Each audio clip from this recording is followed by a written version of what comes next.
Hey there gang, I hope you're having an excellent day out there. Kawaii50 here with another Honkai Star Rail video to talk about, you absolutely know who we're talking about. The true talk of the town of Star Rail right now, it's Acheron. Who else could it be? We're going over Acheron's best allies, light cones, relics, the whole shebang.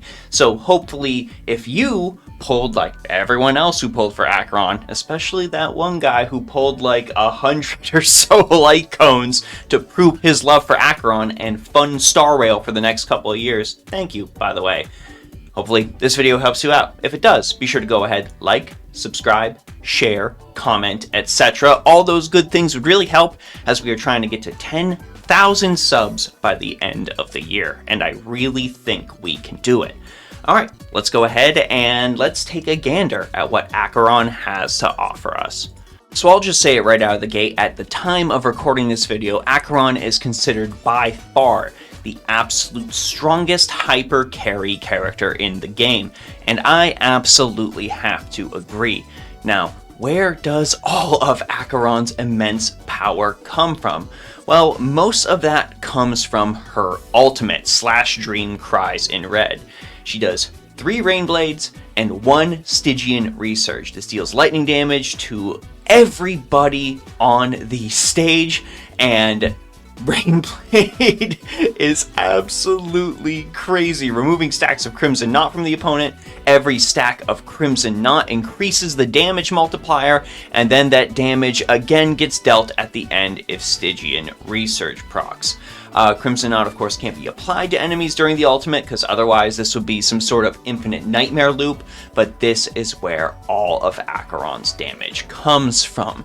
Of course, Octobolt Flash is a pretty solid skill as well. This gives you stacks of Crimson Knot, which you need to go ahead and use the ultimate, and it is a solid 3-hit AoE dealio. But despite how powerful Acheron's ultimate is, it would be nothing without her talent. Because of her talent, this allows her ultimate to reduce the enemy's toughness regardless of weakness type, and reduces all enemies' all-type resistance by 20%, lasting until the end of the ultimate. Now the second part of that is why Ron May was considered so good when she came out, but Acheron just gets to do that for herself in her kit. Of course, she gets additional stacks of Crimson Knot and points of that Dream whenever somebody inflicts a debuff. So there's going to be several ways for us to do that in the team section, and a lot of that is sadly Eidolon dependent. There is a big thing you're going to need to know about Acheron, and that is that she, in order to reach her full potential, is kind of a whale character. She is pretty good at E0, but when we talk about E2, you are absolutely going to understand why E2 is the absolute the perfect place for Acheron to be. In order to understand that E2, we have to go ahead and take a look at Acheron's traces. Now, a lot of her traces are fairly standard. Red Oni is her first major trace. This ends up immediately giving her 5 points of Dream and 5 stacks of Crimson Knot. This is going to be very important when it comes to using Acheron's ultimate quickly. Now, Thunder Core is also pretty dang good. It ends up increasing the damage of Acheron's ultimate by up to 30%, and this ends up stacking 3 times. When Stygian Resurge triggers, you get another additional 6 instances of damage on top of that, and this also allows Acheron to continually stack lightning damage that is all viewed as part of ultimate damage. So if you are running Path of Erudition in Simulated Universe, your Acheron is going to do some crazy numbers. I myself have been pulling over 3 million damage in the perfect instances with Acheron on Simulated Universe. And that's not even with all of her best in slot stuff. My gear rolls are not super good at all, but we are still ending up hitting that. The most important part of Acheron's kit is her major trace. From these 3 traces, this is the best one. When there are 1 or 2 Nihility characters other than Acheron in the team, the damage dealt by Acheron's basic attack, skill, and ultimate increases to 115% or 160% of the original damage, respectively. Now, this gets pulled even further beyond by Acheron's E2. Acheron's E2 is game-changing for her and opens up so many team options. Mute Thunder and Still Tempest reduces the number of Nihility characters that Acheron needs in the team to reach max potential by 1. So rather than needing 2 characters to reach that 160% increase, well, now you only need 1. And Acheron just gets points of Slash Dream and stacks of Crimson Knot by existing as well. So very, very powerful E2. Probably one of the most powerful E2s I've seen in this game just because of the options it's going to open up for you. If your Acheron is E1 or E0, you are going to have far fewer team options, but still a very effective character. Acheron's E4 and E6 are also fairly impressive. E4 makes an enemy vulnerable to ultimate damage. They get an extra 8% damage. It's a nice boost, but it's not nearly as impactful as that E2. Acheron's E6 is far more impressive, increasing the all-type res pen of Acheron's ultimate by another 20%. And the damage dealt by Acheron's basic attack and skill will also be considered ultimate damage and can reduce enemy toughness regardless of weakness type. When an enemy's weakness gets broken, this triggers the lightning weakness break effect. This is by and large I spent a lot of money on this character or got really lucky, so I deserve this effect. So Apocalypse the Emancipator, I'll pour one out for you. You are a very nice example of a whale effect.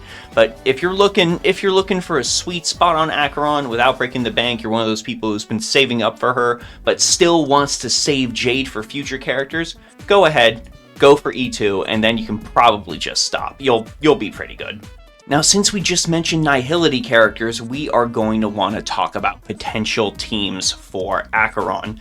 And there's quite a few Nihility options to go with. If you have an E0 or an E1 Acheron, you are going to be needing to bring 2 Nihility characters no matter what. This is going to necessarily hurt you in any way because all the Nihility characters together between their dot damage as well as Acheron's ultimate is going to be enough to push you through. I ended up testing this with E0 a little bit myself with a team of Acheron, Pela, and Gwynephen along with a Fu Zhuan for sustain, and overall her damage was still pretty dang decent despite everything. So for characters I could recommend for those Nihility spots, I feel like if anyone, Pela is considered a universal must pair with Acheron. This was the case with Jinglu, this is the case now with Acheron. Pela's defense reduction ability and her ability to use her ultimate multiple times is just what the doctor ordered for Acheron. You will see her damage skyrocket with this support, and overall she's just still an incredibly good 4-star character. I am routinely impressed with how much Pela continues to pull her weight. Going beyond Pela for a premium slot for an E0 or E1, you'll probably want that other slot to be taken up by either Silver Wolf or Black Swan. I would say Silver Wolf is going to be the overall better bet. Because she has that weakness imprint, you're going to be able to make it so instances where you need to use Acheron's skill will allow her to benefit from that weakness implant, so that is going to be majorly the play. However, Black Swan is still an incredibly powerful option to pick for a Nihility follower. Not necessarily going to be as effective and as synergistic as a Black Swan Kafka team, but you're trying to fill the slot with 3 Nihility characters as best as possible. In addition to Pela, one of these 2 premium options are going to be your picks. If not, you'll want to fill one slot with legitimately any other Nihility character you can pick.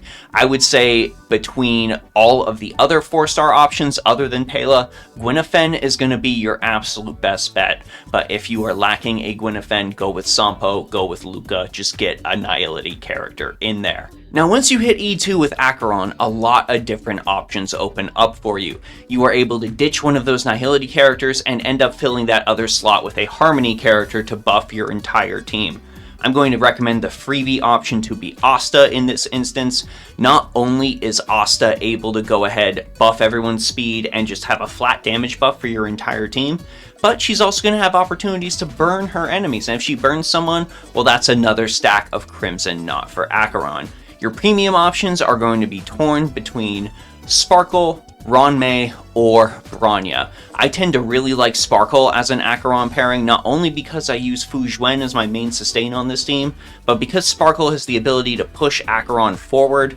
Pushing Acheron forward is going to allow her at E2 to immediately gain a stack of Crimson Knot just from existing, and on top of that, she is then going to be able to either use her skill, or if she was just missing one stack of Crimson Knot, use her ultimate immediately. With the amount of skill points Sparkle is able to provide on top of that, you will never be wanting for using Acheron's skill or Pela's skill to go ahead and hit enemies and get those stacks of Crimson Knot. Ronmei is going to be a decent pick if you're fighting against enemies weak against lightning. That is going to allow Acheron to penetrate more of those defenses with her skill and be able to go ahead and push your team forward, get those break bars down, and you will then be able to finish off those break bars with Acheron's ultimate, pile on the damage from there.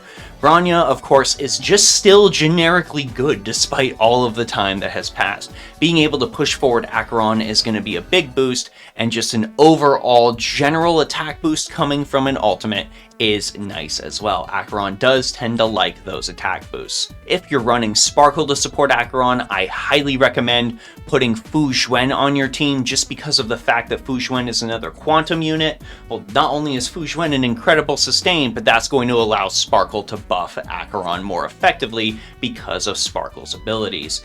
If you aren't running Fu Zhuan, well, Luocha is on the same banner right now as Acheron, and Luocha still remains an incredibly powerful option. He's got an emergency heal, he's got the ability to hit everyone with imaginary and just clear out break bars of everything with imaginary weakness, and he's got the ability for your allies to heal themselves when they deal damage, which Acheron is going to be doing a lot. Overall, that can end up helping her survive. I also think Aventurine is going to be a really good pick to pair with Acheron. I really do like his ability to use his shields, and I just think his dice move is going to be really great for further reducing enemy defenses if they're weak against imaginary. Going further beyond that, Acheron can go ahead and take down the break bar as usual. There are 4-star options that will work with Acheron, but overall they are going to be a little more limited compared to these 5-star sustains. The 5-star sustains in Honkai Star Rail are just that good, but that doesn't mean options don't exist. I really do think if you're running Sparkle, you can instead use Lynx instead of Fu Zhuan. You still get the benefits of having another quantum character on your team. Lynx is overall free still, as far as I know. You just end up getting her at some point in the game, and then on top of that, Lynx is just a great healer. Lynx is just a great healer. I've been recommending so many people swap away from Natasha and Bailu and go over to Lynx instead, and they have overall thanked me for it. So I'm going to share that advice again with you.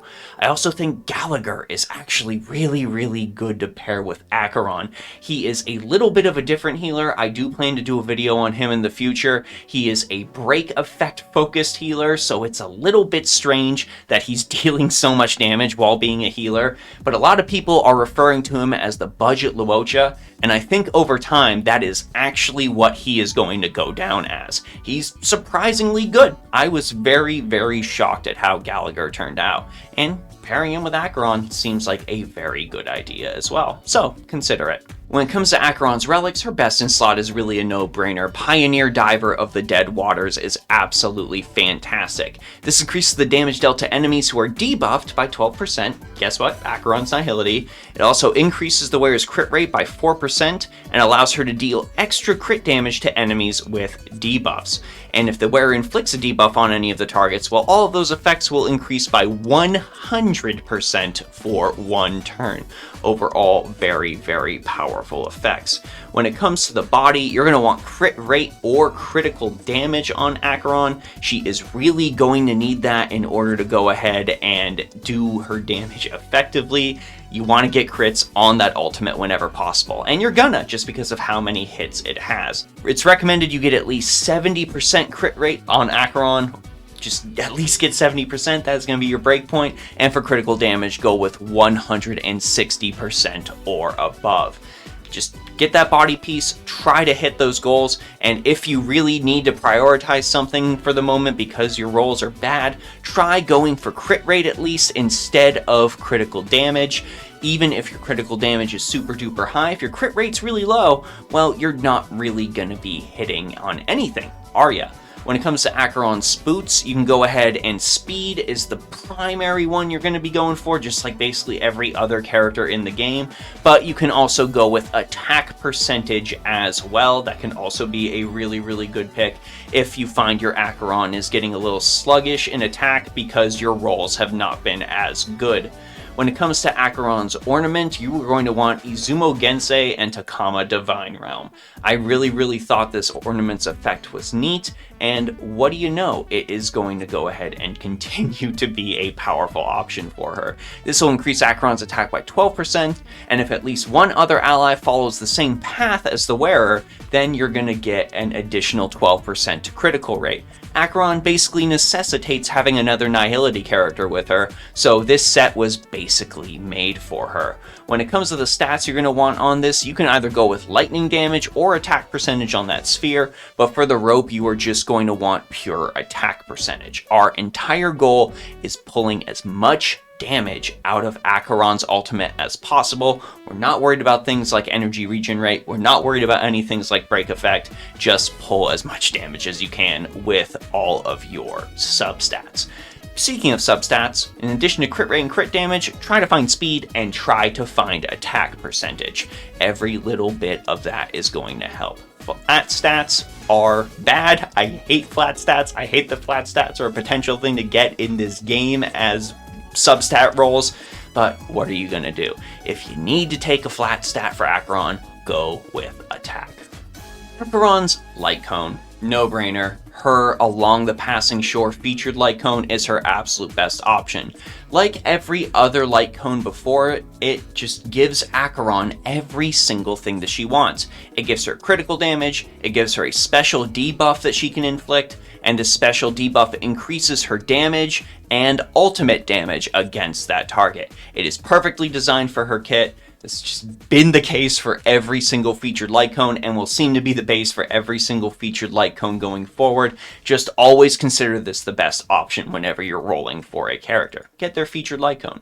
If you don't have that, well, there are other options for you. Don't fret. Good Night and Sleep Well is a pretty awesome cone that I enjoy running on some of my other Nihility characters. For every debuff the enemy target has, Acheron's damage would increase by 12%, stacking up to 3 times. The dot itself is also affected by this, so whenever it pops, it will get that damage increase. If you're looking for a freebie option for Acheron's light cone, my recommendation is going to be It's Showtime from the Forgotten Hall store. Whenever the wearer of this light cone inflicts a debuff on the enemy, they get a stack of Trick. Trick increases the wearer's damage dealt by 6% for every single stack. This maxes up to 3 times, and this also ends up getting procced whenever you inflict a debuff. Guess what? Acheron's inflicting debuffs. When Acheron's effect hit rate ends up getting to 20% or higher, this is going to increase her attack even further. Considering the wide availability of this light cone, this is definitely going to be the best freebie option for you if you're not rolling so much on the gacha. Good Night and Sleep Well is more of a lower rarity gacha option for you. This is not going to be as good as Along the Passing Shore. Again, no character's light cone is as good as their face light cone, but it's going to be a nice start if you missed out on that. Overall, gang, the hype for Acheron was very, very real. I cannot believe what Hoyoverse was cooking when they designed this character. She is, by all traces of the imagination, the absolute best damage-dealing character in the entire game at this time. Her ultimate hits for insane amounts of damage. She doesn't necessarily need any of the premium supporters to reach a decent amount of damage on top of that. So even those who have Acheron at E0 and E1, as long as you at least have a couple of Nihility characters, their mere presence is going to allow Acheron to hit decent numbers of damage. If you end up pulling Acheron to E2, you are going to reach a state of both elation as well as sadness. you'll be super happy because of the amount of damage that Acheron is putting out there. However, you are also going to be sad because it's going to absolutely make every single other team you run feel absolutely obsolete.